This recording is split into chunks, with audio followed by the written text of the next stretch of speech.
Imaginez que vous êtes en selle, sur un cuir brut.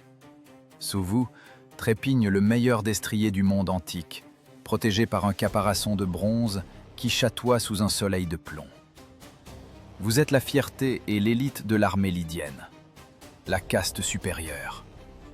Devant vous, bouillonne une mer infinie d'ennemis. L'air est épais, saturé de poussière sèche et de métal brûlant. Votre commandant aboie un ordre sec. Vous éprenez votre monture. Choc, silence, choc. Et soudain, la ligne compacte de l'adversaire s'entr'ouvre. Ce ne sont pas de lourdes phalanges d'infanterie qui en surgissent. Ce n'est pas une nuée de flèches mortelles qui s'abat. Vers vous, s'avance lentement quelque chose de difforme, de maladroit, poussant un rugissement primordial et dégageant une puanteur insoutenable. Votre cheval de guerre, pourtant aguerri, devient fou. Il se cabre, rompt les rangs dans une panique totale et vous projette sur le sol dur. Vous tombez sur le dos, le souffle coupé par l'impact. Et déjà, une lame perse courbe s'abat pour porter le coup fatal.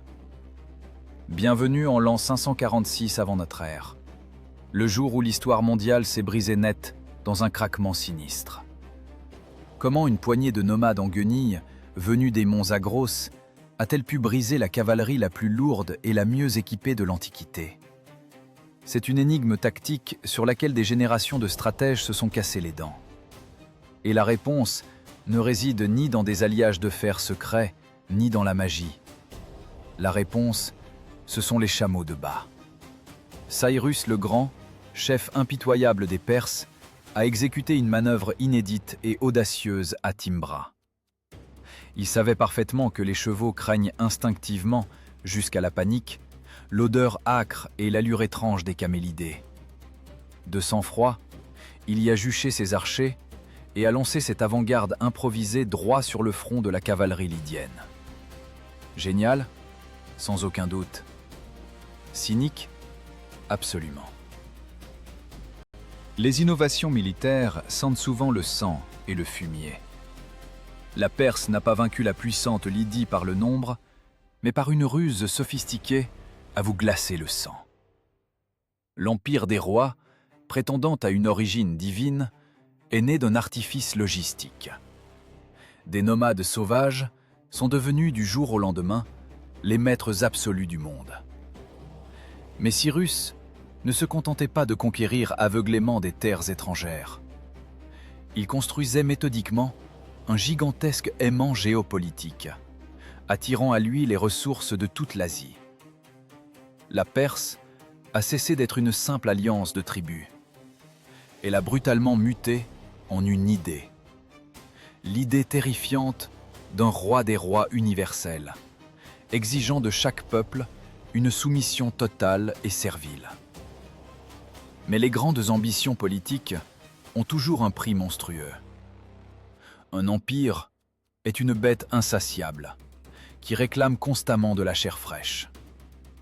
Il lui faut impérativement des guerres sans fin pour maintenir son équilibre à terme. Et c'est là que commence le véritable enfer.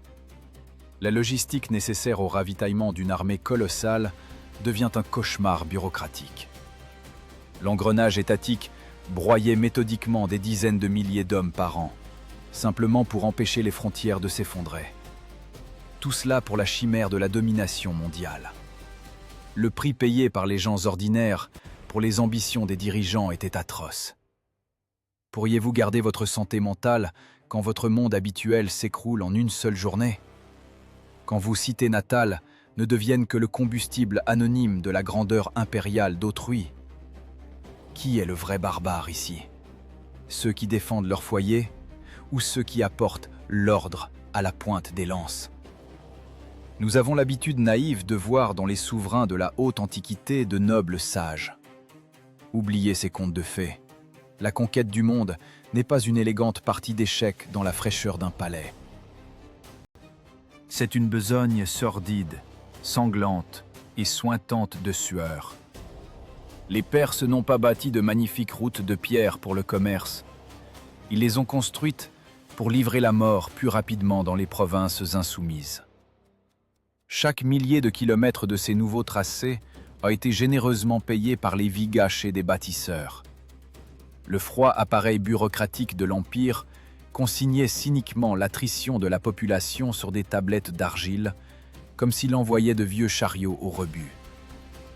Les années de carnage ininterrompu passent. Vers la fin de l'an 530 avant notre ère, alors que le soleil impitoyable a brûlé jusqu'à l'os les plaines du nord, Cyrus le Grand, ne connaissant aucun repos, part pour sa dernière campagne, fatale. Loin vers le nord, dans les steppes sauvages et infinies des Massagettes. Là où il n'y a ni palais d'or luxueux, ni esclaves serviles. Là-bas ne règnent que les herbes sèches, le vent cinglant et le sifflement perçant des flèches lourdes. La caméra de l'histoire enregistre avec indifférence son dernier râle rauque sur une terre étrangère et gelée. La tête du fondateur de la première superpuissance mondiale finit dans une outre de cuir remplie de sang humain. Le grand souverain est mort. Mais le mécanisme qui l'a enclenché était désormais impossible à arrêter. La mort d'un homme, fût-il le plus influent de la planète, ne signifiait plus rien pour le système. L'appareil de répression totale fonctionnait impeccablement, comme une horloge. Aux confins lointains, des révoltes désespérées couvaient sans cesse. Mais le rouleau compresseur d'acier des cataphractaires les écrasait méthodiquement et sans pitié dès l'œuf. L'empire achéménide se propageait à toute vitesse, telle une tumeur, absorbant avidement les cultures, les langues et les richesses d'autrui. Il est devenu un creuset géant et bouillonnant, un carrefour géopolitique qui broyait des armées entières et réduisait en poussière les destins humains. Et voilà que ce Léviathan, repu d'Asie, regarde lentement autour de lui. À l'est se dressent des montagnes infranchissables. Au sud, clapote un océan infini. Vers où diriger sa soif de pouvoir insatiable? Le regard lourd et affamé du nouveau roi des rois glisse inévitablement sur la carte vers l'ouest. Là-bas, derrière d'étroits rubans d'eau bleue, s'agitent de petites cités grecques bruyantes, perpétuellement en train de s'entre-déchirer. Vers les côtes rocheuses, où les ambitions des maîtres du monde iront bientôt se briser avec fracas contre le défilé des Thermopyles. Pendant que dans la capitale de l'Empire, on polissait sans hâte des coupes d'or, une tempête sans précédent se levait sur les rivages escarpés de la mer Égée. Le défilé des Thermopyles. Un étroit couloir de pierre entre une falaise abrupte et une mer bouillonnante. Imaginez-vous là-bas. Vous êtes dans un rang serré, épaule contre épaule avec vos frères d'armes. L'air est épais, imprégné d'une peur poisseuse et d'une sueur aigre. Et devant, à perte de vue, s'avance lentement un mur ininterrompu de chair humaine. Ce n'est pas seulement une armée, c'est une expédition punitive colossale du roi Xerxès, décidé à rayer une fois pour toutes de la carte les insolentes cités grecques. La cécité politique du souverain de la Perse ne connaissait pas de bornes. Xerxès lance avec arrogance la machine de la mobilisation totale. Des dizaines de peuples asservis sont arrachés de force à leur foyer. Le génie de l'ingénierie achéménide accomplit l'impossible. D'immenses ponts de bateaux, liés par des centaines de navires, enchaînent d'une poigne de fer le détroit rebelle de l'Hellespont. Comme l'écrivait Hérodote, le roi ordonna même de fustiger la mer à coups de fouet pour sa désobéissance. Folie? Non, c'est le calcul froid du pouvoir absolu. La nature aussi doit se soumettre à l'idée. Mais le transfert grandiose des troupes se transforme instantanément en un enfer logistique. Des centaines de milliers d'hommes et d'animaux s'entassent dans des colonnes sans fin. Les hommes périssent sous les sabots des mulets de bas et les roues lourdes des chariots à des centaines de kilomètres avant même de rencontrer l'ennemi. Les intendants du roi des rois décomptent de sang-froid les pertes quotidiennes. Pour eux, la mort de masse par épuisement et par soif n'est qu'une marge d'erreur mathématique inévitable dans de longs parchemins. Le cynisme bureaucratique de l'Empire effraie bien plus que la vue d'une épée nue. La mécanique éliminait méthodiquement des centaines d'unités de force vive par heure, simplement pour faire avancer cette machine. Et vient le moment du choc inévitable. Les thermopiles se transforment en de gigantesques meules de pierre. Ici opère la géométrie aveugle de la mort. Le goulot étroit du col annule totalement la supériorité numérique écrasante des Perses. Choc. Craquement des lances de bois qui se brisent. Fracas assourdissant du bronze lourd contre les boucliers. La caméra de l'histoire s'incarne une seconde dans un garde perse anonyme, guerrier d'élite d'une unité prestigieuse. Vous étouffez sous la poussière soulevée. Un pas en avant signifie une mort certaine sur les lances spartiates hérissées. Un pas en arrière est physiquement impossible. Derrière, la masse infinie et aveugle de vos propres troupes pousse sans pitié. Vous vous ferez simplement piétiner par les vôtres. La bousculade terrifiante dans le défilé emporte bien plus de vie que l'acier ennemi. Que ressentiriez-vous en étant un simple rouage de cette machine de répression? Pourriez-vous garder la raison en comprenant que votre vie ne vaut absolument rien pour le commandement? Qui est le vrai fou ici? Les Grecs marchant vers une mort certaine, ou le souverain envoyant des légions à l'abattoir pour un orgueil blessé? La défense finit par être percée au prix de pertes colossales, inconcevables. Le rouleau compresseur perse continue lentement sa route vers le sud. Athènes est abandonnée par ses habitants et brûle. La grande cité antique devient un immense brasier fumant. Le feu dévore avidement les temples majestueux, fait fondre les statues des dieux, efface une mémoire séculaire. Comme les messagers le rapportèrent à Xerxès, nous avons rasé leur sanctuaire. Un triomphe? Rien qu'une illusion éphémère de vainqueur. Vers la fin de l'an 480 avant notre ère, la présomption du monarque perse se heurte de plein fouet à la brutale réalité maritime. Salamine. Des détroits étroits et traîtres. Les navires perses, lourds et pesants, perdent vite leur manœuvrabilité dans des eaux inconnues. Les rapides trières grecques éperonnent sans pitié leurs flancs goudronnés. Le craquement du bois défoncé couvre les cris. Panique totale. L'eau salée et froide remplit rapidement les poumons de milliers des meilleurs marins d'Asie.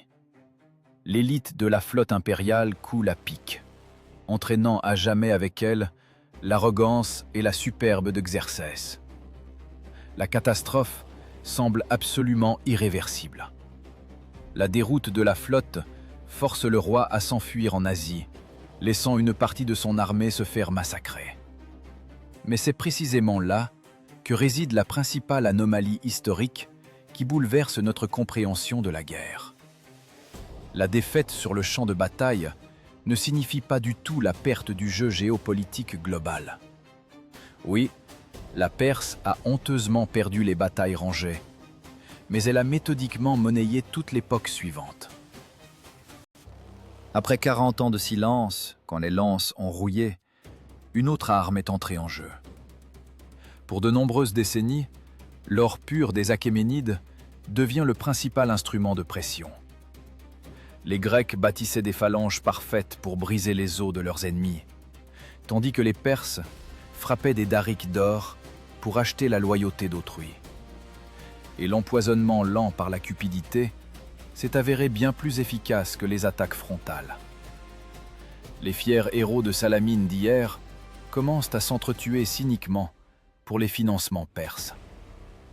Athènes et Sparte se sautent à la gorge, payés par le trésor sans fond du roi des rois. L'Empire se transforme élégamment en un marionnettiste invisible et tout-puissant, tirant les fils d'une Grèce morcelée. Dans la capitale, on polit de nouveau tranquillement les coupes précieuses. Il semble que l'idée du pouvoir absolu ait tenu bon et surpassé ses ennemis. Mais au loin, dans le nord rude de la péninsule balkanique, une force que l'on ne pourra pas acheter est déjà en train de croître. Très bientôt, la poussière soulevée par les sabots de la cavalerie lourde macédonienne commencera à se déposer en couches épaisses sur les ruines majestueuses de Persépolis, annonçant un ordre mondial nouveau et cruel. La poussière soulevée par les sabots de la cavalerie lourde macédonienne n'était pas encore retombée sur les plaines d'Asie que le monde antique s'écroulait déjà de façon irréversible. Octobre 331 avant notre ère. La plaine de Gaugamel, calcinée par un soleil de plomb. L'air tremble sous une chaleur insupportable. Il pue la sueur aigre de centaines de milliers d'hommes et de chevaux échauffés. Le jeune roi macédonien lance un défi ouvert aux maîtres de la moitié du monde habité. Darius III commet son erreur la plus fatale. Il mise tout sur un terrain parfaitement plat. Le roi perse, avec une obsession de maniaque, a ordonné à son génie militaire de nettoyer une immense zone de la moindre irrégularité, pierre ou buisson sec. Il préparait méthodiquement un champ de manœuvre idéal, absolument lisse, pour l'usage de sa principale superarme, l'attaque des chars à faux. Imaginez-vous maintenant dans les rangs serrés de la phalange macédonienne. Vous êtes au centre. Votre respiration saccadée vous brûle la gorge. Dans vos mains moites de tension, vous serrez à mort une lourde sarisse de plusieurs mètres. Le sol sous vos pieds commence à vibrer sourdement, en rythme. Vers vous, dans un fracas primordial croissant, fonce un mur compact de bois sombre, de plaques de bronze et de lames incroyablement tranchantes. Les énormes faux forgés sur les essieux des roues tournent frénétiquement, se transformant en disques de mort invisibles. Que ressentiriez-vous, debout dans un tel rang sous une pluie de flèches masquant le soleil lui-même? Pourriez-vous tenir ce rang, sachant pertinemment qu'un seul coup précis de cette machine aveugle tranchera instantanément les os de dizaines d'hommes juste à côté de vous? Mais la discipline militaire de fer de l'Occident brise brutalement la peur animale naturelle. L'infanterie ne fuit pas. Elle fait quelque chose de totalement impensable. Le carré rigide de soldats s'ouvre simplement en synchronie sur un ordre bref. Les chars lourds, lancés à pleine vitesse, passent en rugissant devant les premiers rangs. Ils s'engouffrent de tout leur élan dans le piège du vide préparé pour eux. Là, ils sont méthodiquement détruits, sans la moindre émotion, par des unités d'infanterie légère à coups de javelot précis. L'arme absolue du jugement dernier s'est avérée n'être qu'un morceau de bois peint inutile. La logique de la guerre mondiale a changé pour toujours. La percée tactique du génie macédonien frappe droit au cœur à nu du dispositif perse. C'est une frappe chirurgicale, froide, de la cavalerie d'élite directement dans le quartier général sans défense. Et Darius flanche. Le maître absolu de l'Asie cède à la panique humaine la plus banale. Terrifié, il fait faire demi-tour à son haut char. Il s'enfuit lâchement. Il abandonne à jamais son armée colossale qui se vide de son sang. Il abandonne sa propre famille dans le camp capturé. Il laisse la grande idée du pouvoir absolu traîner dans la boue du chemin. L'empire des rois a été définitivement enterré par sa propre peur animale. Puis, Persépolis est tombée rapidement. L'incendie de la capitale grandiose, étincelante d'or, n'était pas l'accident d'une foule de barbares ivres. C'était un acte de vengeance géopolitique, froid et calculé. La caméra de l'histoire enregistre de sang-froid le craquement assourdissant du cèdre du Liban millénaire dans les palais en flammes. Elle voit l'or, accumulé par des dizaines de générations, fondre lentement sur les sols de marbre brûlant. La bureaucratie des occupants fonctionne impeccablement. Il a fallu des dizaines de milliers de mulets de bas pour simplement évacuer le trésor public de la superpuissance déchue. Les vainqueurs prennent toujours tout, méthodiquement.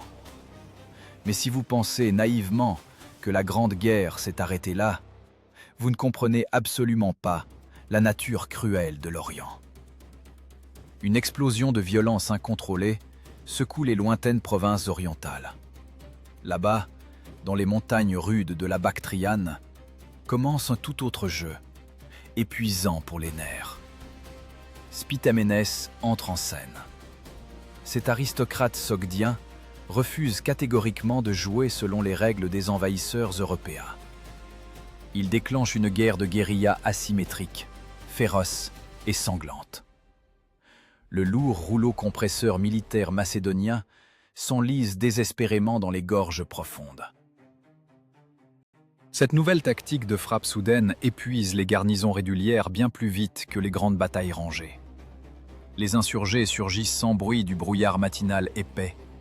Ils portent un coup chirurgical, incroyablement douloureux, avec leur cavalerie légère. Puis, tels des spectres, ils se volatilisent instantanément dans les montagnes impraticables. Le marteau de l'invincible armée macédonienne frappe le vide avec une rage croissante. La bureaucratie militaire des nouveaux venus tombe dans une stupeur logistique totale. Les statistiques sèches des pertes des légions européennes commencent à grimper selon une progression géométrique effrayante. L'attrition quotidienne éliminait méthodiquement des centaines d'unités de forces vives expérimentées dans des poursuites absolument stériles. Les historiens qualifient souvent la fusion des cultures d'Orient et d'Occident qui a suivi de belles fêtes de la paix et de début de l'époque éclairée de l'hellénisme. Oubliez ce mensonge académique. Ce fut le triomphe brutal et sans compromis de vainqueurs féroces sur des vaincus totalement privés de droit. Le nouvel ordre administratif était imposé par la pointe de la longue lance macédonienne. De nouveaux dieux étrangers, une langue totalement étrangère, des impôts draconiens pour des chantiers grandioses. Les élites locales étaient placées devant un choix on ne peut plus simple, soit une assimilation totale et humiliante, soit une destruction physique rapide. Les Grecs bâtissaient des phalanges parfaites pour briser les os, et les Perses construisaient des routes infinies pour livrer la mort plus vite. Mais les deux se sont avérés impuissants face au temps impitoyable. Les Macédoniens croyaient sincèrement apporter la lumière salvatrice de la civilisation dans des terres sauvages et sombres. Mais ils n'ont fait que réveiller imprudemment les démons anciens qui sommeillaient dans la steppe infinie. Alexandre a brisé à jamais l'échine des pathos achéménides. Cependant, l'Orient sage prend toujours sa revanche sanglante. Il le fait par le temps visqueux et les distances colossales. La poussière soulevée par les colonnes de marbre effondrées de Persépolis en flammes ne s'est pas déposée sans laisser de traces. Dans cette poussière sèche, imprégnée d'amertume, au milieu des plaines infinies brûlées par une guérilla impitoyable, une nouvelle menace naissait déjà à toute allure. Une tactique inédite de tir mobile au grand galop voyait le jour. Cette science mortelle posait les fondations solides de la future grande vengeance contre la Rome orgueilleuse. Pendant que les fiers sénateurs romains se partageaient le monde dans des salles de marbre, de cette même poussière des steppes à l'est montait l'ombre d'un aigle. Mais ce n'était pas le prédateur impérial de Rome. Vers la fin de l'an 53 avant notre ère, la chaleur de la Syrie faisait fondre la raison. Le feu du désert brûle les poumons. Imaginez-vous en légionnaire romain. Vous marchez sur le sable brûlant. Votre lourd bouclier tire insupportablement sur votre bras gauche.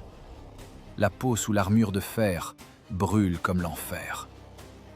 Il n'y a plus d'eau depuis longtemps. L'air tremble. Le silence pèse sur les tympans. Et soudain, ce son naît. Sourd, rythmique, d'une intensité implacable. Ce sont les énormes tambours partent qui battent méthodiquement. Le son pénètre jusque sous les côtes. Il paralyse la volonté des légionnaires expérimentés avant même la première flèche décochée. Marcus Licinius Crassus était l'homme le plus riche de la République romaine.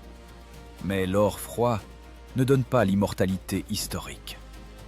Des ambitions politiques aveugles ont poussé son armée droit dans le désert syrien. Il voulait sincèrement acheter une gloire éternelle avec le sang des autres. Par outrecuidance, il a conduit 40 000 soldats d'élite dans un piège parfait. La fierté de l'Occident marchait vers sa catastrophe la plus terrible. Crassus croyait fermement en la force incontestable de l'ordre romain. Il ne comprenait absolument pas la nature cruelle de l'Orient. Pour lui, la partie n'était qu'une simple formalité dans la longue liste des grandes conquêtes. L'arrogance aveugle toujours les généraux juste avant leur chute inévitable. Face aux cohortes romaines, s'avança Suréna, un aristocrate parthe, jeune et fabuleusement riche. C'est un anti-héros complexe, avec un visage de poète raffiné et l'esprit calculateur d'un bourreau. Suréna n'a pas commis la bêtise de jeter sa cavalerie légère sur les épées courtes romaines. Il a conçu un mécanisme mathématique idéal d'extermination de masse. Ce fut le triomphe génial du chaos des steppes sur la discipline de fer romaine. La Légion avait l'habitude de briser l'ennemi dans un combat au corps à corps serré. Mais les Parthes évitaient simplement tout contact direct. La cavalerie légère tournait autour de la formation comme un tourbillon mortel continu. Le célèbre tir parthe au galop fonctionnait sans faille. Le sifflement de milliers de flèches masquait instantanément le ciel blanc de chaleur. Les Romains serrèrent obstinément les boucliers. Ils attendaient, dociles. Ils pensaient naïvement que les nomades des steppes seraient bientôt à court de munitions. Ce fut une erreur fatale, mortelle. C'est ici que réside la principale énigme tactique de ce carnage effroyable. Suréna a résolu le problème de la logistique de manière géniale et totalement cynique. Il a amené dans le désert mort des milliers de chameaux de bas. Ils étaient chargés jusqu'en haut de lourds ballots de flèches de rechange. La mécanique de mort s'est mise en marche sans la moindre interruption. Le général Parthe a éliminé de sang-froid l'élite militaire du monde occidental. Une pluie infinie et monotone de pointes perforantes lourdes transperçait méthodiquement les boucliers de bois. Les Romains bâtissaient des camps parfaits pour dicter leurs conditions au monde, tandis que les Parthes transformaient la nature elle-même en arme de destruction massive. Mettez-vous à la place du vieux Crassus. Votre propre fils meurt sous vos yeux dans une contre-attaque désespérée et sans issue. Et puis, la véritable élite entre en scène. Les lourds cataphractaires partent. Ils sont enfermés dans une armure d'écaille du sommet du crâne jusqu'aux sabots. Ce rouleau compresseur d'acier broie sans pitié, à pleine vitesse, le flanc romain affaibli. Il ne laisse aucune chance de salut. Les meilleurs guerriers d'Europe crèvent sans gloire dans une poussière brûlante étrangère. Qui est le vrai sauvage ici? L'oligarque romain venu piller de sang-froid la maison d'autrui? Ou le général Parthe défendant sa patrie par des méthodes de terreur absolue? La sécurité de l'État justifie-t-elle une telle violence totale? Cette déroute grandiose fut un choc terrible pour le monde antique. Une piètre tentative d'acheter la grandeur s'est transformée en une agonie exemplaire. Des dizaines de milliers de prisonniers romains furent emmenés à jamais pour des travaux forcés. On les envoya mourir aux confins lointains de l'Orient. L'Empire d'Orient a froidement voué les fières légions romaines au rebut. Les statistiques sèches des pertes firent frémir le Sénat d'horreur. 20 000 soldats tués, 10 000 citoyens capturés. Ces chiffres étaient catégoriquement inconcevables pour un Romain. Les célèbres aigles d'or des légions vaincues devinrent des trophées humiliants dans des temples étrangers. Selon une légende sombre, on versa de l'or fondu dans la gorge du cadavre de Crassus. C'était une moquerie parfaite, meurtrière, contre l'avidité humaine. L'Orient a montré ses dents acérées. La partie est instantanément devenue le principal cauchemar mondial pour l'invincible Rome.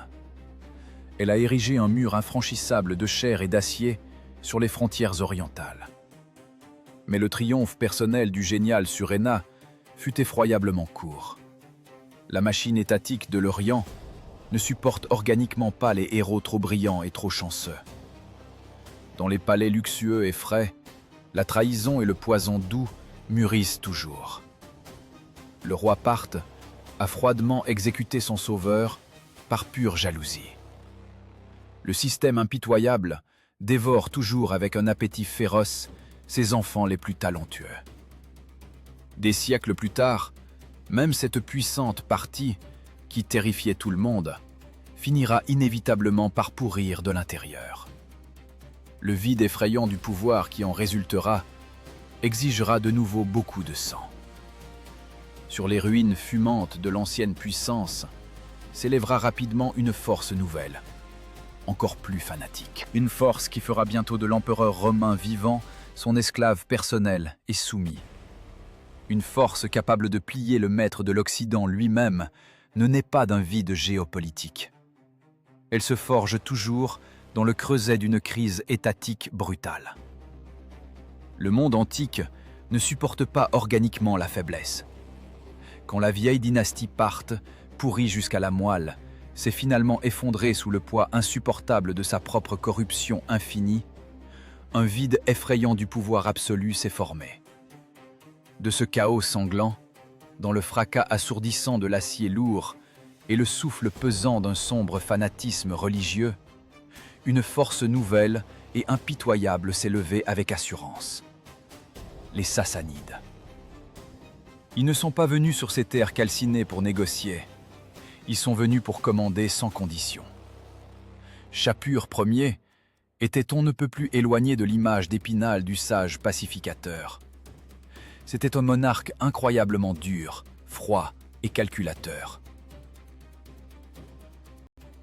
Il ne pardonnait organiquement pas la moindre ombre de faiblesse, ni à ses plus proches compagnons, ni encore moins aux étrangers. Pour lui, le pouvoir absolu n'était pas un beau privilège divin, mais un glaive très lourd et ébréché, avec lequel il fallait frapper sans relâche, chaque jour que Dieu fait.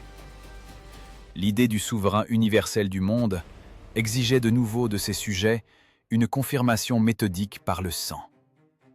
Vers le milieu du IIIe siècle de notre ère, la colossale machine de guerre romaine commence à manifester d'effroyables ratés systémiques. L'Empire, jadis hégémonique, est ébranlé par la fièvre incessante des mutineries soldatesques. Shapur pressant, avec la précision d'un prédateur tapi dans l'ombre, l'exhalaison fétide d'une déliquescence institutionnelle. Méthodiquement, tel un boucher expert, il tranche froidement, morceau par morceau, les riches marges orientales de Rome. Imaginez-vous maintenant à la place de l'empereur romain Valérien. Vous êtes un dieu vivant, officiellement consacré par l'État. Votre manteau de pourpre brodé d'or pèse plus lourd par son prix que des provinces asiatiques entières.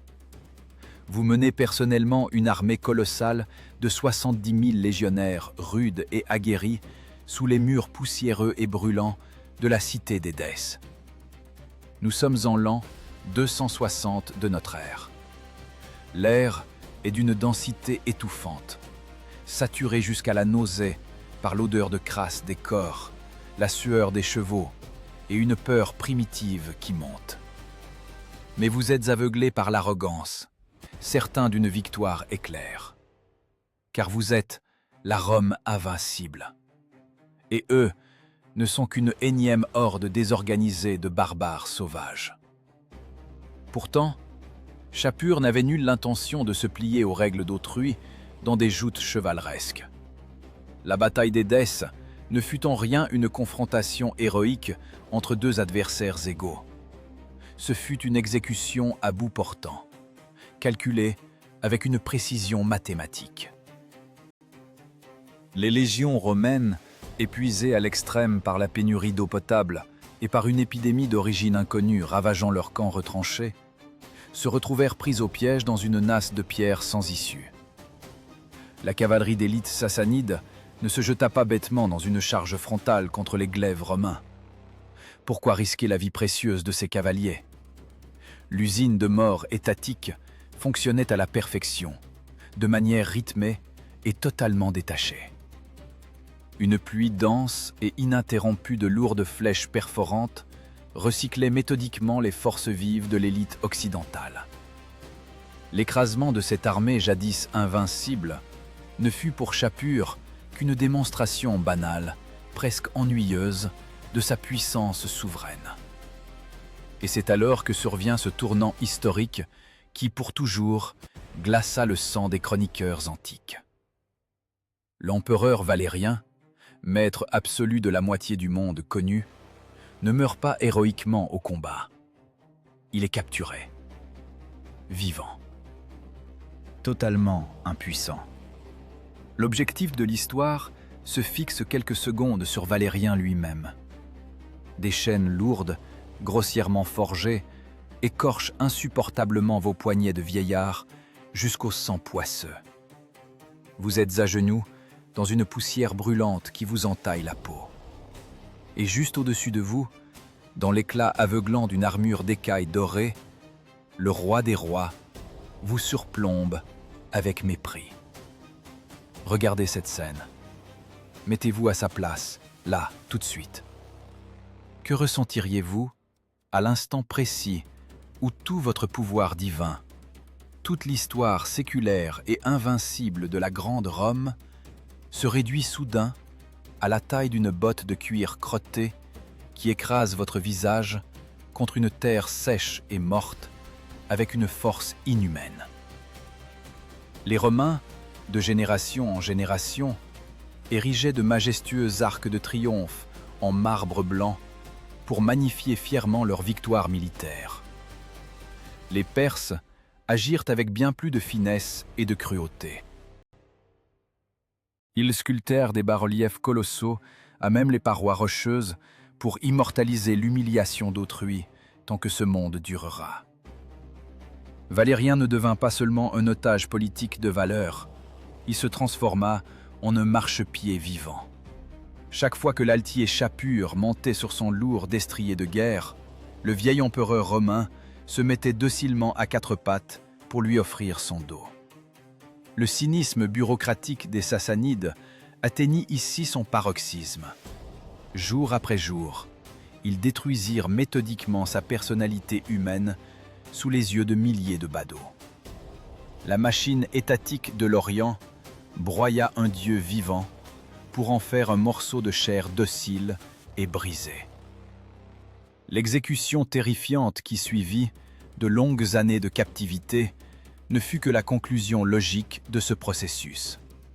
Ce fut l'épicentre authentique de l'humiliation impériale, le point culminant du triomphe. Dans la gigantesque capitale de l'Empire rénové, une véritable hystérie d'État éclate instantanément. Une explosion colossale de fierté impériale aveugle totalement l'élite sassanide. Le faste de la cour déborde, submergeant la raison froide. L'euphorie d'une puissance absolue enivre ces hommes bien plus que le vin le plus fort. La Perse crut à nouveau sincèrement, jusqu'au frisson, en son invulnérabilité accordée par les cieux. Qui oserait seulement défier ceux qui, en se jouant, ont réduit en esclavage le souverain de Rome? Mais un faux sentiment de sécurité est le poison le plus mortel pour toute superpuissance. Tandis que dans les salles du trône luxueuses, on célébrait à l'unisson le souverain immortel, la lourde machine étatique commençait déjà à subir ses premières défaillances critiques. L'Empire craqua catastrophiquement sous le poids de ses propres ambitions. Les immenses territoires conquis exigeaient inexorablement une présence militaire constante et épuisante. L'économie commença à s'asphyxier lentement, douloureusement, sous les dépenses infinies liées à l'entretien d'une armée boursouflée. Cette première victoire grandiose et éblouissante sur Rome devint le piège historique le plus funeste. Elle entraîna irréversiblement les Sassanides dans une guerre d'usure sans fin sur deux fronts qui s'étirerait sur plusieurs siècles. La machine du pouvoir absolu commença lentement, dans un grincement métallique atroce, à se dévorer elle-même de l'intérieur. Et cet enfer incessant d'épuisement mutuel des empires finirait par ouvrir toutes grandes les portes des forteresses à une menace totalement nouvelle et imprévisible. À une tempête qui germait déjà silencieusement, loin dans les sables brûlants, et qui allait très bientôt ensevelir pour toujours sous elle tout l'ancien monde antique. Cette tempête venue des sables brûlants d'Arabie ne se fit pas attendre. À l'issue de l'an 636 de notre ère, l'empire autrefois brillant des Sassanides n'était plus qu'une façade d'apparat, somptueuse mais vermoulue. Imaginez que vous vous tenez sur le haut rempart de la grandiose Ctésiphon, la ville la plus monumentale de l'époque. Le vent apporte une poussière sèche et l'odeur tenace d'une catastrophe nationale imminente. Derrière vous, 26 années d'une boucherie totalement insensée et épuisante contre l'Empire byzantin. Le budget de l'État est anéanti. L'économie est en ruine. Des impôts cruels extorquent à la population ses dernières forces. Et pendant ce temps, dans les palais frais et luxueux, une aristocratie ivre de pouvoir s'égorge avec délectation dans une guerre civile sans fin pour un trône vide. C'est le moment idéal pour que quelqu'un arrive et donne simplement un coup de pied dans ce tas de poussière géant qui s'effondre. Et le coup de grâce vint de là où on ne l'attendait absolument pas. Du désert vide, mort, calciné par un soleil impitoyable. La bataille d'Al-Qadisiyah.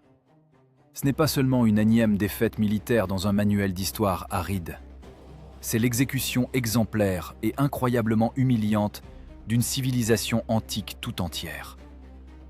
Mettez-vous à la place d'un cataphractaire perse lourdement armé en ce jour fatidique.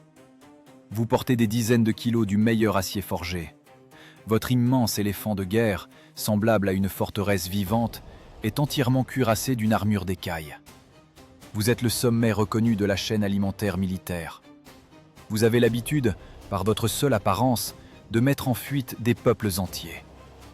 Mais soudain, l'horizon s'obscurcit. Une tempête de sable monstrueuse se lève. Un vent furieux hurle, projetant avec force des poignées de sable brûlant directement dans les fentes étroites de votre aume. Vous ne voyez plus rien. Vous étouffez dans cette fournaise d'acier. L'armure lourde qui, pendant des siècles, a sauvé votre vie, se transforme en un instant en votre tombeau de fer personnel, insupportablement étouffant. Les Arabes ne jouèrent pas noblement au tournoi de chevalerie selon les codes de l'Ancien Monde. Ils utilisèrent cyniquement les éléments aveuglants comme leur principal allié. Leur cavalerie ultra-légère glissait rapidement à travers la tempête dense, portant des coups précis et mortels dans les angles morts des géants perses Patho. Les statistiques des pertes de cette journée terrible épouvantent par leur échelle mathématique froide et impitoyable. L'usine de destruction étatique recycla méthodiquement des dizaines de milliers d'unités d'élite en quelques heures seulement.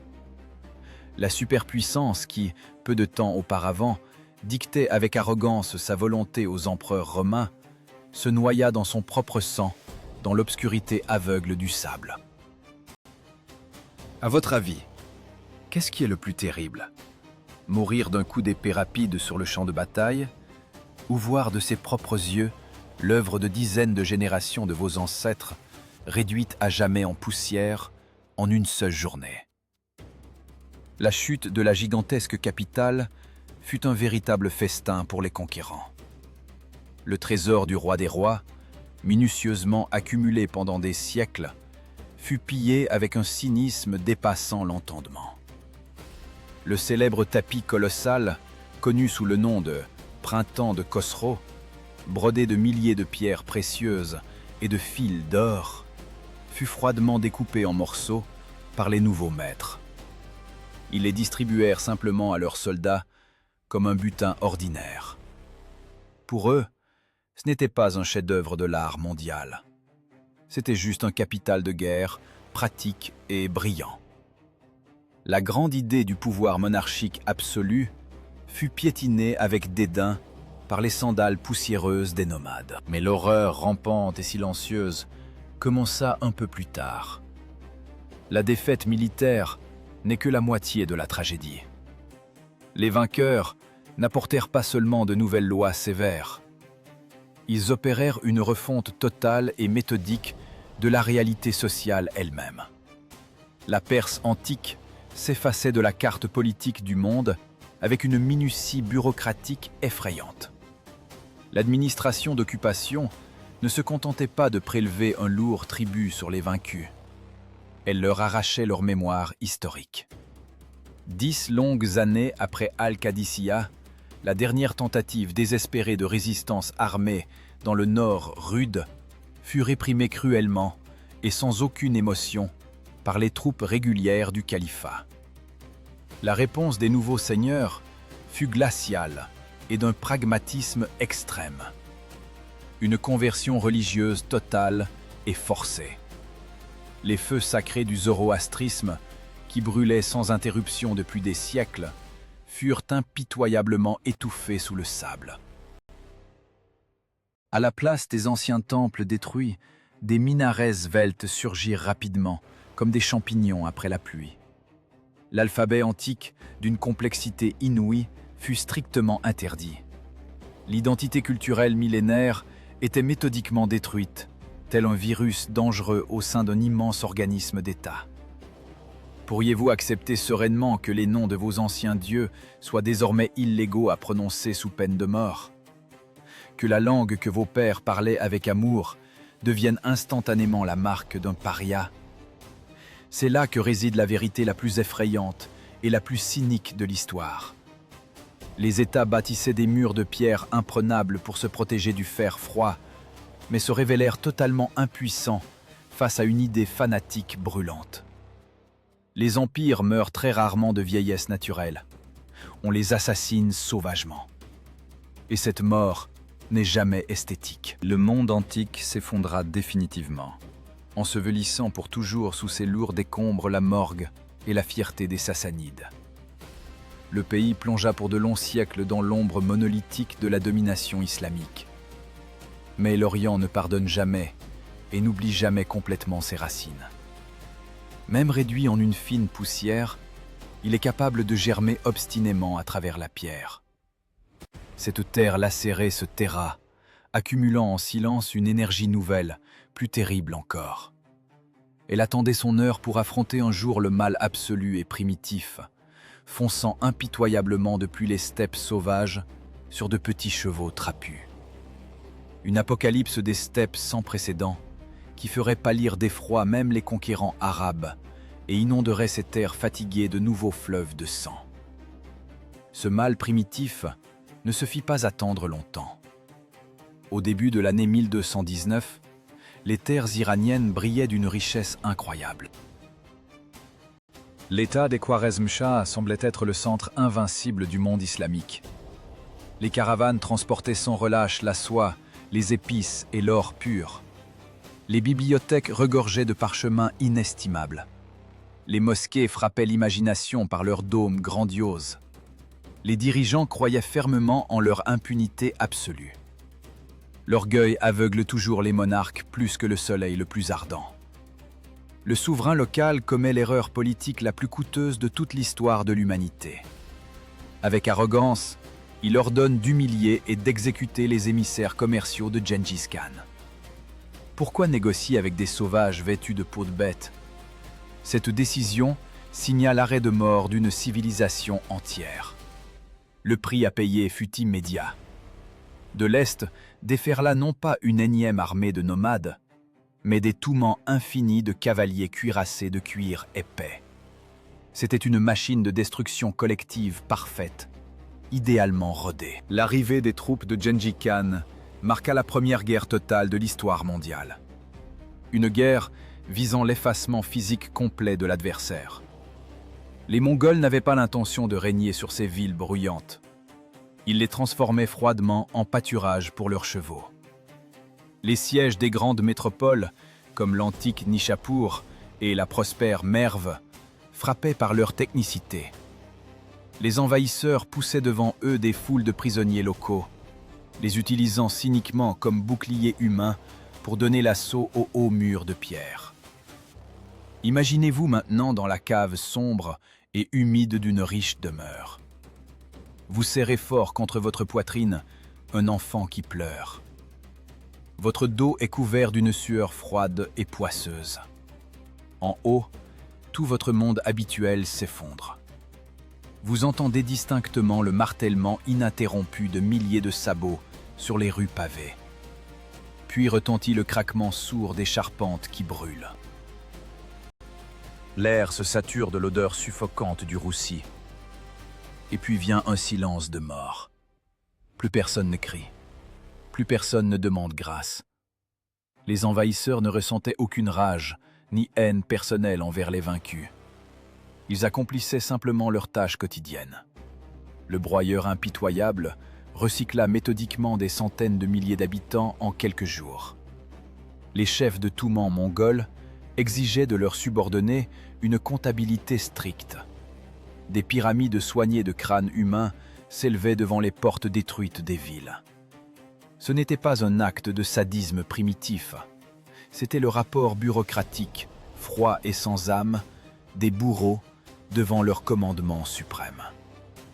Les empires bâtissent souvent de hauts murs pour se protéger des ennemis. Mais il est impossible de bâtir un mur contre l'apocalypse. Les oasis florissantes furent impitoyablement rasées. Les complexes systèmes d'irrigation souterrains furent délibérément détruits et comblés de sel. La catastrophe démographique fit instantanément reculer toute la région de plusieurs siècles. La piété islamique et les traditions séculaires s'effondrèrent en une seule journée. La terreur face aux nomades paralysa toute résistance sensée. Auriez-vous pu garder votre foi en voyant cela? Que ressentiriez-vous en comprenant que les cieux regardent avec indifférence l'extermination méthodique de votre peuple? Le prix de l'arrogance d'un seul souverain s'avéra absolument monstrueux. Des millions de vies furent simplement rayées des registres de l'histoire. L'Iran se retrouva totalement exsangue. Il gisait en ruine sous les sabots des chevaux asiatiques. Il semblait que la vie avait quitté pour toujours ses plaines calcinées. Le territoire se transforma en une immense cicatrice silencieuse sur le corps de la planète. Pendant des décennies, seul le vent y régna, transportant des cendres grises. Mais l'Orient ancien possède une capacité de régénération effrayante. Du chaos absolu, du vide assourdissant, naît toujours un ordre nouveau, plus dur encore. La douleur et l'humiliation profonde se muèrent lentement en une haine brûlante. Cette terre se terra, absorbant le sang versé. Quelque temps plus tard, dans les montagnes rudes, une nouvelle étincelle s'alluma. Un jeune leader y apparut, unissant les hommes par l'épée et par une foi nouvelle, sans compromis. Ce fanatisme forgera à partir des survivants un nouvel empire. Un pays qui, bientôt, dans une extase furieuse, se jettera, lames au poing, droit sur les gueules rugissantes des canons ottomans. Des cendres des plaines calcinées émergeaient lentement, comme un goudron noir et épais, une forme totalement nouvelle de vie politique. L'Iran était absolument exsangue, déchiré pendant des décennies par des roitelets locaux et des chefs de guerre. Mais c'est précisément dans de telles plaies historiques purulentes que naît généralement le fanatisme le plus féroce. Au tout début du XVIe siècle, un adolescent surgit brutalement sur la scène mondiale. Il s'appelle Ismaïl. Il n'apporta pas avec lui une diplomatie raffinée, mais un credo religieux d'une dureté extrême. L'État s'est fait vide, commença sa renaissance par une terreur idéologique de masse. Le Shah Ismaïl unit le pays morcelé par l'acier et par une foi radicalement nouvelle. Le chiisme devint instantanément la doctrine d'État officielle forgée dans le sang des opposants. Ce fut une manœuvre politique géniale et incroyablement cynique. L'unité aveugle de la nation en échange d'une extase religieuse absolue. Ces unités de choc, les célèbres Kizilbash au turban rouge, croyaient fermement que leur jeune souverain était l'incarnation de la divinité sur terre. Ils allaient délibérément au combat sans armure, persuadés que leur dévotion fanatique arrêterait n'importe quelle lame. La machine de propagande étatique fonctionnait à la perfection, transformant de simples bergers en torpilles vivantes. Auriez-vous pu garder la raison au milieu de cette folie collective? Que ressentiriez-vous, debout épaule contre épaule, avec des hommes qui, les larmes aux yeux, supplient les cieux de leur accorder la mort au combat pour leur souverain? La foi est toujours le carburant le plus efficace pour bâtir un empire. Mais l'extase religieuse possède une propriété extrêmement désagréable. Elle se brise inévitablement contre le progrès technologique implacable. Août 1514. La plaine de Chaldiran. Un lieu idéalement plat pour l'exécution exemplaire de tout l'ancien monde. Ici, ce ne sont pas seulement deux armées colossales qui s'affrontèrent, mais deux époques radicalement différentes. D'un côté, l'armée étincelante d'Ismaïl, des épéistes d'élite armés d'une fierté antique et d'une foi absolue. De l'autre, la machine militaire de l'Empire ottoman, calculée, pragmatique et implacable. Imaginez-vous à la place d'un jeune Kizilbash en ce matin précis. Vous serrez la poignée d'une épée coûteuse jusqu'à vous en blanchir les phalanges. Vos lèvres murmurent des prières sacrées. Vous éperonnez votre cheval et foncez droit sur les positions ennemies. Vous attendez un duel loyal, les yeux dans les yeux. Vous attendez le noble cliquetis des sabres. Mais au lieu de cela, la terre sous vos pieds explose. Les Ottomans apportèrent avec eux la poudre. Ils apportèrent une artillerie de campagne lourde et érigèrent un mur infranchissable de chariots reliés par des chaînes de fer. Derrière ce rempart, des rangs serrés de janissaires s'abritaient avec leurs mousquets lourds. L'architecture de cette tactique radicale ne laissa au fanatisme aucune chance. La foi brûlante percuta de plein fouet la physique froide du plomb et de la fonte. Le fracas des canons déchirait les tympans. L'air se satura d'une odeur âcre de soufre. Ce ne fut absolument pas une bataille au sens classique. Ce fut le premier abattoir industriel de la région, qui recycla méthodiquement la fine fleur de la cavalerie perse. Les boulets transperçaient les rangs des cavaliers, ne laissant derrière eux que des vides atroces. Les intendants ottomans, loin à l'arrière, décomptaient froidement dans leurs registres la poudre consommée, tandis que la vague humaine de la cavalerie orientale se noyait dans sa propre bravoure. Les statistiques des pertes épouvantent par leur cynisme. La bureaucratie de la guerre remporta une victoire écrasante sur la poésie de l'exploit. La catastrophe de Chaldiran posa pour toujours, comme un mur de béton invisible, une limite à l'expansion iranienne vers l'ouest. La logique froide des armes à feu s'avéra bien plus convaincante que n'importe quelle prêche. La technologie l'emporte toujours sur la magie. L'empire séfévide fut brisé, mais pas anéanti. Le jeune Shah Ismaïl, ayant échappé par miracle à une captivité honteuse, ne sourit plus jamais de sa vie. Son aura divine avait été piétinée dans la fumée sale de la poudre. La fierté brisée exigeait une compensation. Et c'est alors que l'Iran prit la seule décision possible. Il se referma hermétiquement sur lui-même.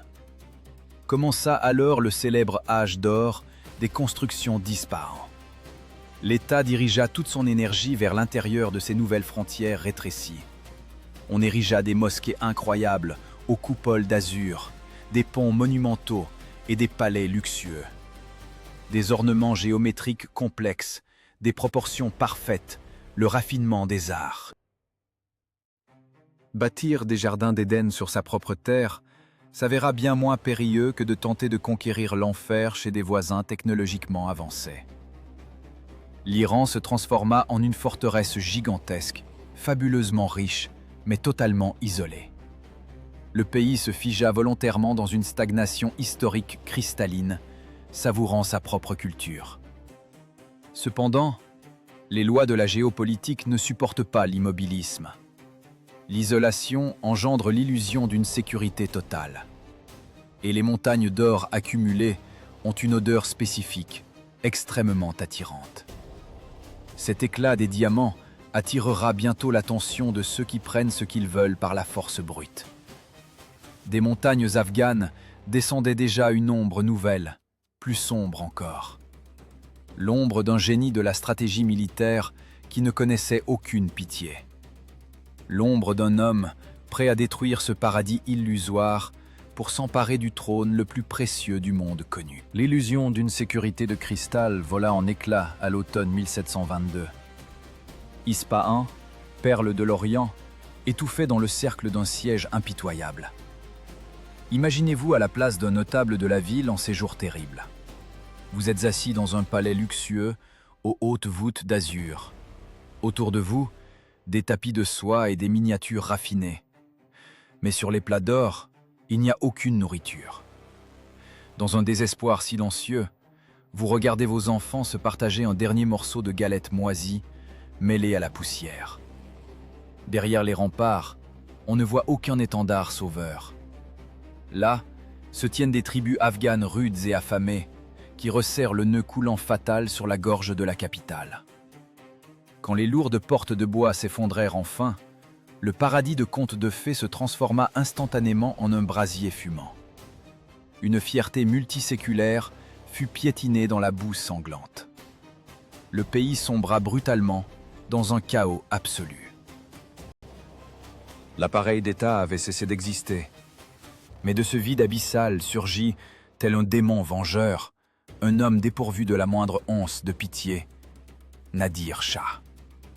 Il ne s'agissait pas d'un simple nom relégué aux chroniques poussiéreuses de l'histoire. C'était un authentique génie militaire, forgé par l'adrénaline, l'odeur de la poudre et la paranoïa. Il saisit ce pays en lambeaux d'une main de fer, écrasa ses rivaux avec une cruauté indicible et bâtit, en quelques années à peine, la machine de guerre la plus redoutable du XVIIIe siècle. Ses ambitions personnelles étaient bien trop vastes pour un Iran exsangue. Nadir Shah avait un besoin vital d'un triomphe éclatant. Il lui fallait la domination mondiale et un trésor inépuisable pour financer ses campagnes interminables. Où porter le coup fatal? Le lourd regard du tyran se posa inévitablement sur l'empire moghol, fabuleusement riche, mais aux fondations vermoulues. Sur l'Inde brûlante. Février 1739. La bataille de Karnal. Imaginez-vous un instant à la place d'un fantassin indien en ce matin fatidique. Votre armée surpasse de loin les forces de ces envahisseurs audacieux. Au centre de vos rangs serrés, des centaines d'éléphants de guerre caparaçonnés se dressent, menaçant. Vous êtes absolument certain de remporter une victoire facile. Mais Nadir Shah n'a jamais respecté les règles d'une confrontation loyale. Il usa d'une ruse tactique à glacer le sang. Face à ces forteresses vivantes, il lança froidement des chameaux de bas sur le dos desquels étaient solidement fixés des pots de naphte enflammés. Les animaux, rendus fous par la chaleur insupportable et la douleur atroce, percutèrent les premières lignes de l'armée indienne dans un hurlement terrifiant. Les éléphants de combat cédèrent instantanément à une panique incontrôlable. Ils firent demi-tour et se mirent à piétiner méthodiquement leur propre infanterie d'élite.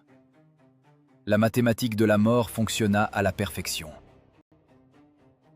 L'armée indienne s'autodétruisit à une vitesse fulgurante.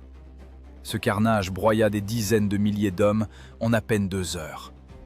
La route de Delhi était désormais grande ouverte. Ce qui se produisit dans la capitale moghole occupée est entré à jamais dans les annales de la terreur d'État. Nadir Shah ne se contenta pas de mettre la grande cité à sac. Il orchestra une opération d'intimidation massive. La réaction des occupants à la moindre résistance des habitants fut d'une cruauté monstrueuse. L'ordre du commandant était sec et laconique. La comptabilité de la mort fonctionnait sans le moindre accroc. En une seule journée, la métropole perdit des dizaines de milliers de ses citoyens. La véritable horreur ne naissait pas de la vue des lames nues, mais du calme glacial avec lequel les intendants perses consignaient sur leurs parchemins les tonnes d'or confisquées, l'argent rare et les cascades de diamants étincelants. Nadir Shah emporta de cette Delhi dévastée le légendaire trône du Pan et le célèbre diamant maudit, le Koh-i-Noor. Le lourd convoi du butin s'étirait sur des dizaines de kilomètres à travers la terre brûlée. En Iran même, les impôts furent solennellement abolis pour 3 années entières. On aurait pu croire à l'avènement d'un âge d'or tant espéré, le triomphe absolu du vainqueur. Mais c'est précisément là que réside l'ironie la plus cynique et la plus sombre de l'histoire humaine. Un génie sur le champ de bataille s'avère souvent d'une impuissance totale au sein de son propre palais. On peut piller le monde entier avec succès, mais on ne peut jamais soudoyer ses propres démons intérieurs. Ces richesses incalculables n'apportèrent aucune prospérité réelle à ce pays exsangue. L'économie nationale fut détruite jusqu'à ses fondations, et les colossaux trésors indiens finirent comme un poids mort dans les sombres geôles du tyran. Nadir Shah ne revint pas sur ses terres en grand sauveur, mais en monstre, définitivement aliéné. Son esprit tactique brillant était dévoré par une paranoïa pathologique. Il voyait des complots partout. Dans un nouvel accès de folie aveugle, il commit une atrocité absolument impensable. Il donna l'ordre, bureaucratiquement formalisé, de faire crever sans pitié les yeux de son propre fils aîné. L'appareil cruel de la répression étatique commença à se dévorer lui-même avec appétit. Les exécutions de fonctionnaires devinrent une routine d'une banalité affligeante. L'Empire tout entier était pétrifié par une terreur primitive. Le dénouement de ce drame survint par une douce nuit d'été de l'année 1747. La machine sécuritaire de l'État subit toujours une défaillance critique au moment précis où le niveau de peur parmi les élites finit par surpasser l'instinct de conservation le plus basique. Le chef de guerre qui avait fait trembler tout l'Orient ne tomba pas lors d'une bataille héroïque. Il fut poignardé froidement et sans la moindre gloire par ses propres officiers, directement dans sa tente de campagne. L'éclat aveuglant des diamants ne put jamais masquer le sang visqueux répandu sur les tapis précieux. Le pouvoir absolu se solda une fois de plus par un effondrement fracassant. Cette immense puissance militaire s'écroula instantanément après son dernier souffle. L'État redevenait une zone tampon fragile. Commençait alors un long sommeil étouffant, durant lequel l'Iran n'allait plus être qu'un pion servile sur l'échiquier géopolitique mondial, manipulé par de nouveaux joueurs européens, froids et calculateurs. Ces joueurs européens plaçaient déjà méthodiquement leurs pièces maîtresses sur le gigantesque échiquier géopolitique.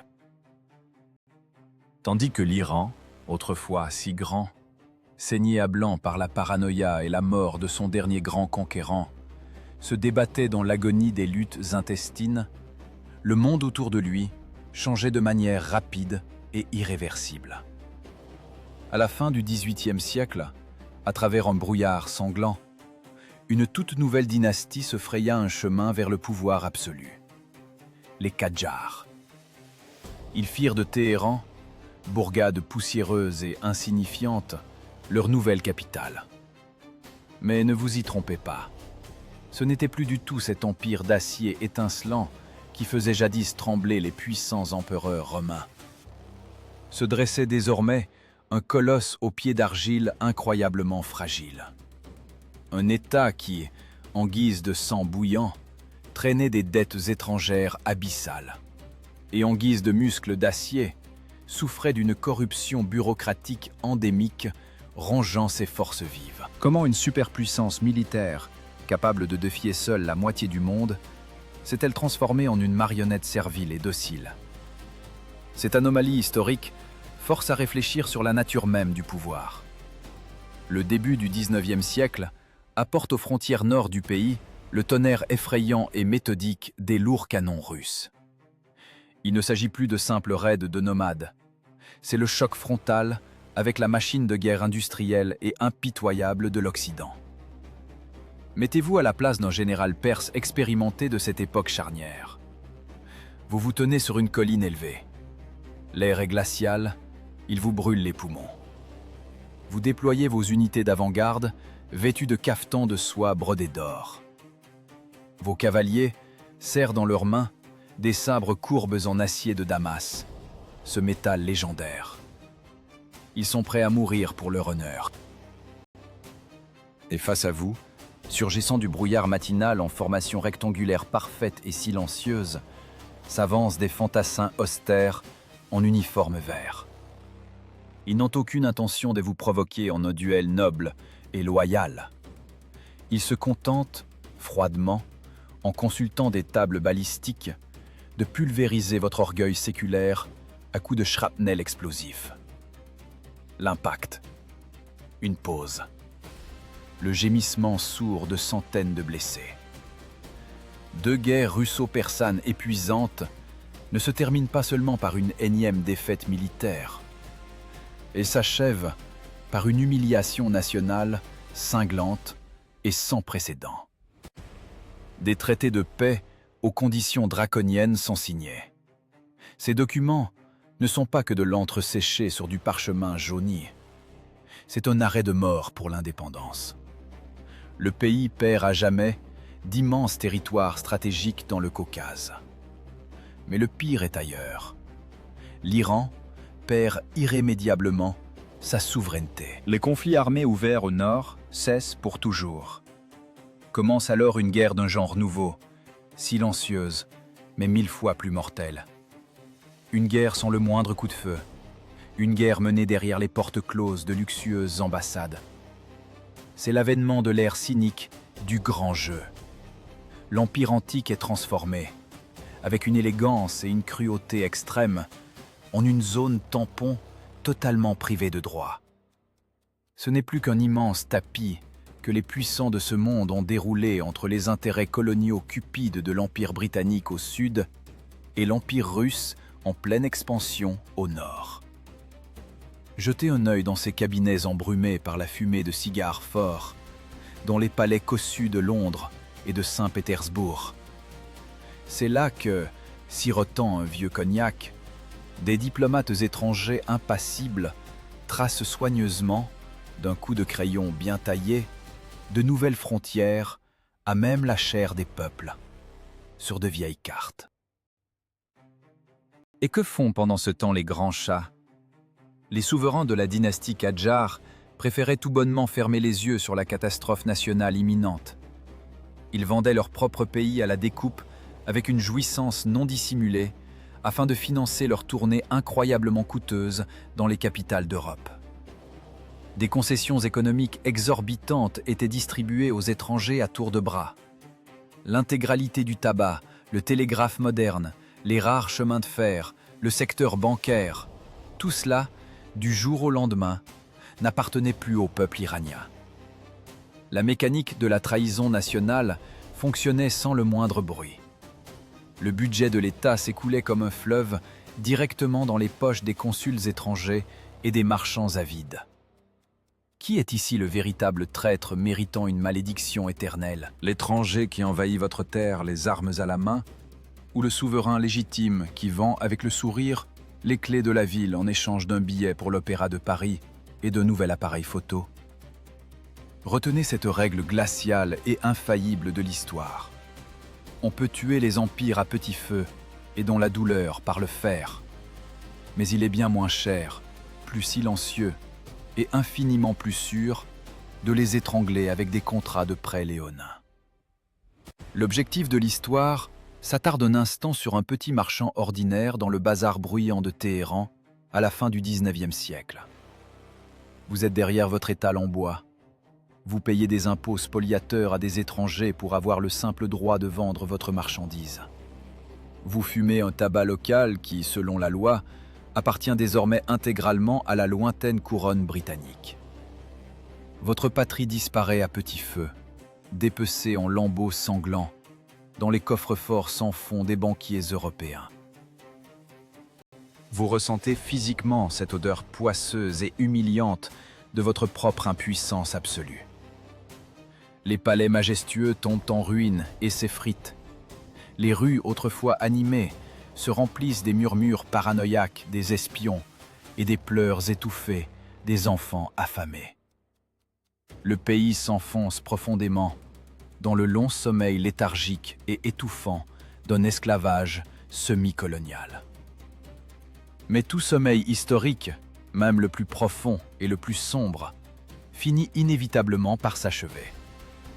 Au tout début du XXe siècle, alors qu'il semblait que l'Iran était définitivement rayé de la carte en tant que nation souveraine, on découvrit dans ces terres desséchées et brûlées par le soleil quelque chose qui allait bouleverser à jamais le cours de l'histoire mondiale.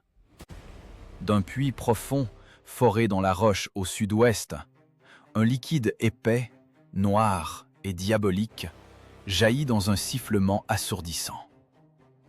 L'air fut instantanément saturé par l'odeur lourde et entêtante du pétrole brut. Et ce nectar géopolitique enivrant attira immédiatement aux frontières de ce pays déchiré de tout nouveaux prédateurs, absolument impitoyables.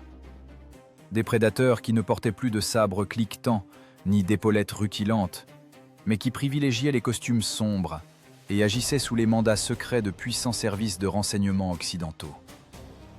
Ces mandats secrets s'avérèrent être une arme bien plus destructrice que toutes les armées invincibles de l'Antiquité réunies.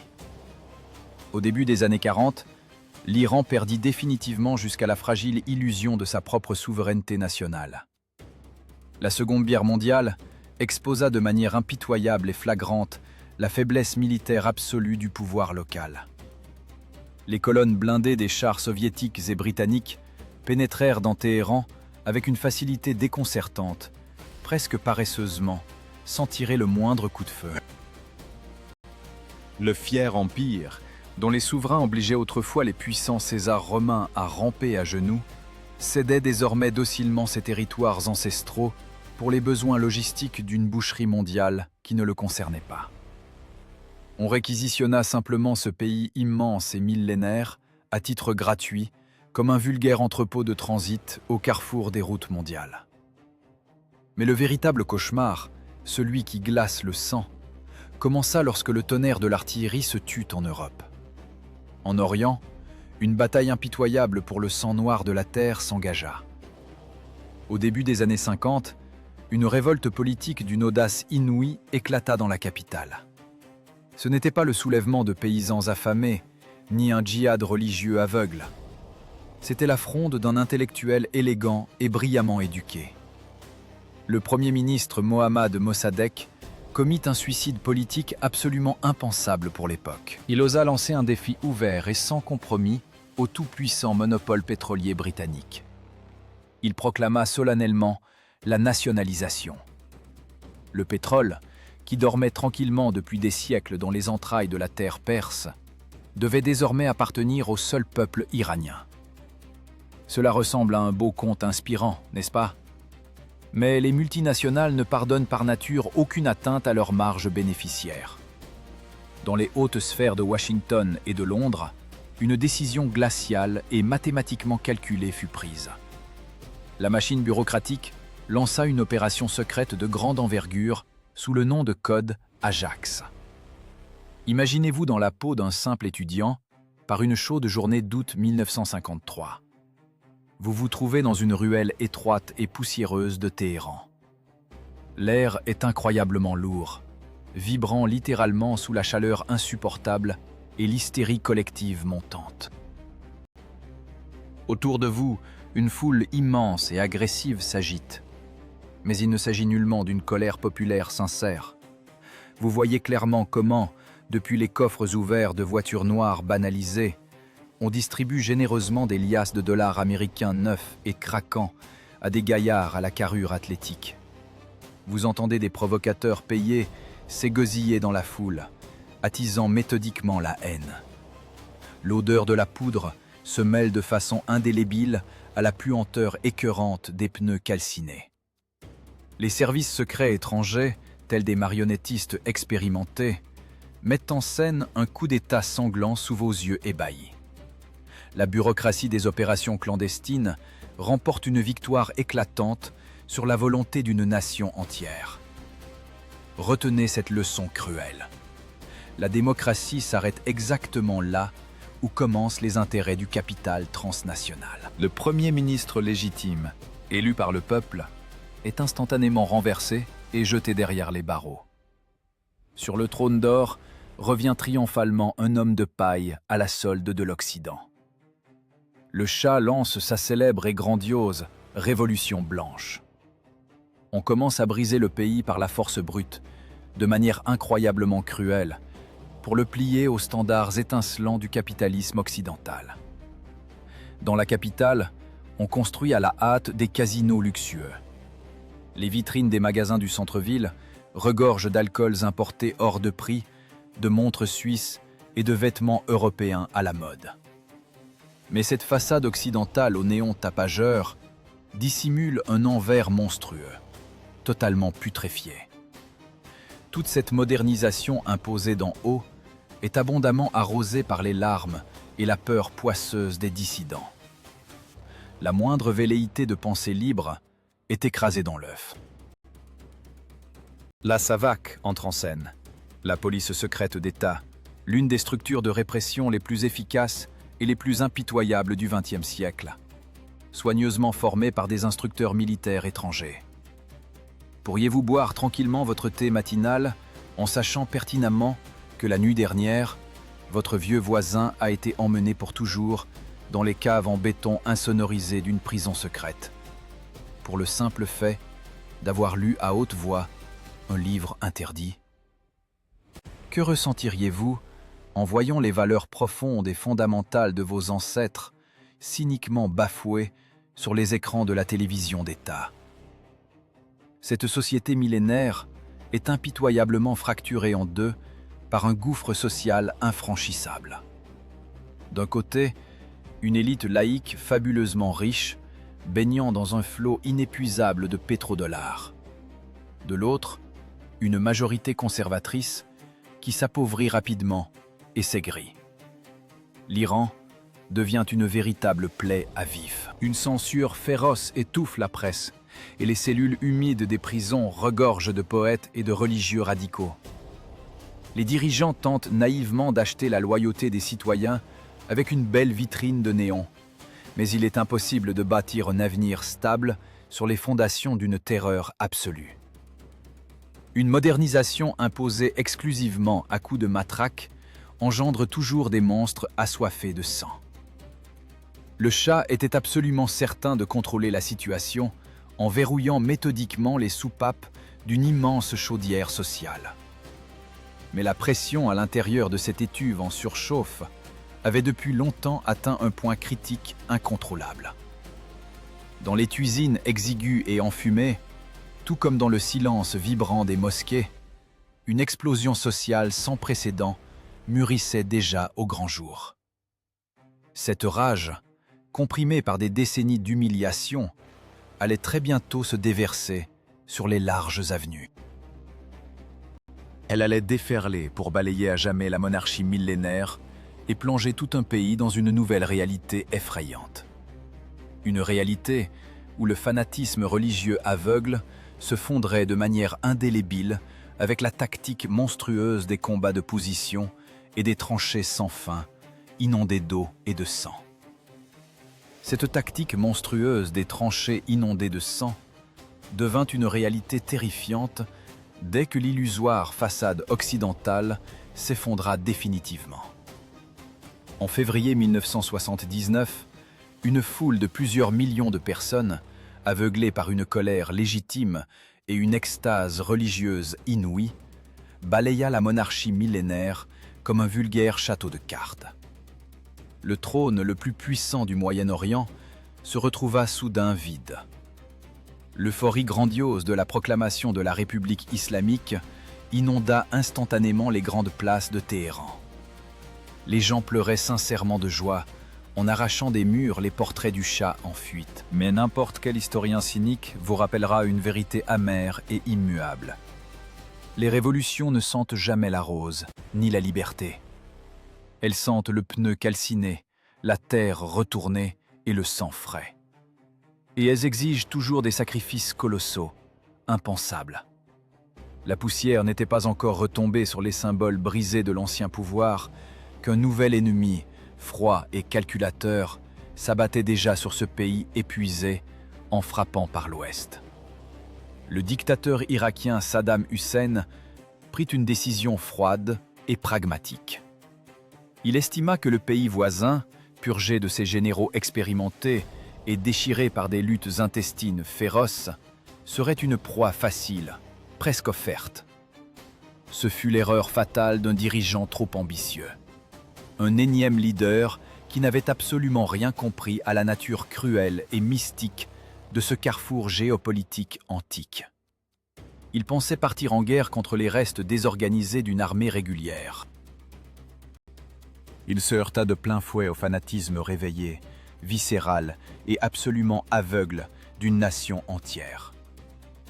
Mettez-vous à la place d'un jeune volontaire iranien de 15 ans. Vous avez de l'eau sale et glacée jusqu'aux genoux, quelque part dans les marécages impraticables et putrides de la péninsule de Fao. Vous ne portez aucun lourd gilet pare-balles en Kevlar. Dans vos mains gelées, vous tenez seulement un vieux fusil d'assaut usé, tandis qu'une foi inébranlable vous brûle la poitrine. Et à votre cou d'adolescent pend une clé en plastique bon marché.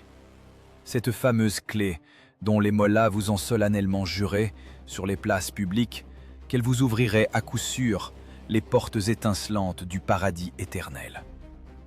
Vous entendez le rugissement assourdissant et croissant des moteurs diesel.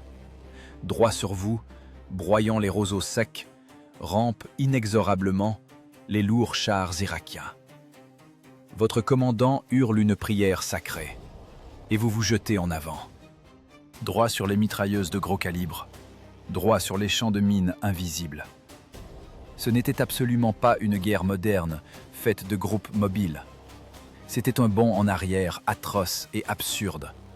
Un retour direct dans le hachoir à viande sanglant de la guerre de position de la Première Guerre mondiale. La tactique des vagues humaines opérait avec une cruauté mathématique effrayante. Le commandement, froidement et sans la moindre hésitation, sacrifiait des centaines de milliers de ces jeunes citoyens, infiniment dévoués, dans le seul but d'ensevelir les blindés ennemis sous des montagnes de cadavres. La bureaucratie du martyr fonctionnait à la perfection. Les rapports quotidiens des pertes ressemblaient au compte-rendu clinique d'un abattoir géant. Et c'est alors qu'entra en scène un enfer chimique absolu, sans la moindre issue. Submergées par ces attaques fanatiques incessantes, les troupes irakiennes eurent recours à des gaz asphyxiants interdits. Un brouillard jaune, d'une lourdeur surnaturelle, l'hypérite, rampait lentement comme un organisme vivant à la surface des eaux stagnantes. L'air s'imprégna d'une odeur écœurante de pommes pourries et d'ail. Les poumons se calcinaient de l'intérieur. La peau se couvrait de cloques monstrueuses, suintant un liquide jaunâtre. Les soldats suffoquaient dans d'atroces agonies, noyés dans leur propre sang, au fond des tranchées inondées. Les statistiques de cette folie longue de 8 ans glacent le sang. La guerre préleva un tribut colossal. Près d'1 million de vies fauchées des deux côtés pour de minuscules lambeaux de désert morts, criblés de cratères. Le tonnerre des canons lourds finit par se taire. Mais cette terre déchiquetée n'a jamais retrouvé le repos tant espéré. L'État s'est volontairement et hermétiquement barricadé dans une forteresse imprenable. bâtie sur des dogmes religieux rigides et cimentée par des sanctions économiques sans fin. Et aujourd'hui, cette région représente un nerf à vif, palpitant et enflammé, à l'échelle de notre planète entière. L'Iran moderne, ce ne sont plus les lourdes phalanges antiques qui broyaient les eaux. Ce ne sont plus les cataphractaires bardés d'acier, ni les archépartes sur leurs destriers véloces. Aujourd'hui, ce sont des drones kamikazes silencieux et mortels, fendant avec assurance le ciel nocturne à des milliers de kilomètres de leur base. Ce sont de puissants missiles balistiques, dissimulés en toute sécurité dans des bunkers en béton au cœur des montagnes. C'est une haine antique, indéracinable, et une religion transformée froidement, avec une précision chirurgicale, en l'arme géopolitique la plus redoutable et à la plus longue portée qui soit. L'empire achéménide est mort depuis bien longtemps, mais l'idée même de domination absolue n'a pas disparu. Elle a simplement muté, étendant ses tentacules invisibles sur l'ensemble du Moyen-Orient. Ce territoire demeure à jamais l'équation historique la plus complexe et la plus insoluble. Un point de tension absolue et critique, où une nouvelle conflagration mondiale peut éclater à la moindre seconde. Une électricité vibrante est littéralement suspendue dans l'air. C'est un mélange épais, étouffant, à rendre fou, fait des prières passionnées de milliers de fidèles, de l'attente paranoïaque et permanente d'une frappe vengeresse venue du ciel, et du hurlement perçant à glacer le sang des sirènes de la défense anti-aérienne. Les empires ne meurent jamais de vieillesse. Ils changent simplement de masque au fil de l'histoire, poursuivant leur danse sanglante et infinie sur les ossements de leurs ancêtres anonymes. Et en contemplant ce gigantesque et impitoyable vortex de violence, répondez-vous honnêtement, qu'est-ce qui est le plus terrifiant pour l'être humain? Vivre docilement dans une prison hermétique sous un contrôle religieux total, ou risquer de finir en cendres dans le feu d'une apocalypse nucléaire, sacrifié sur l'autel de la soif de pouvoir absolu d'un autre?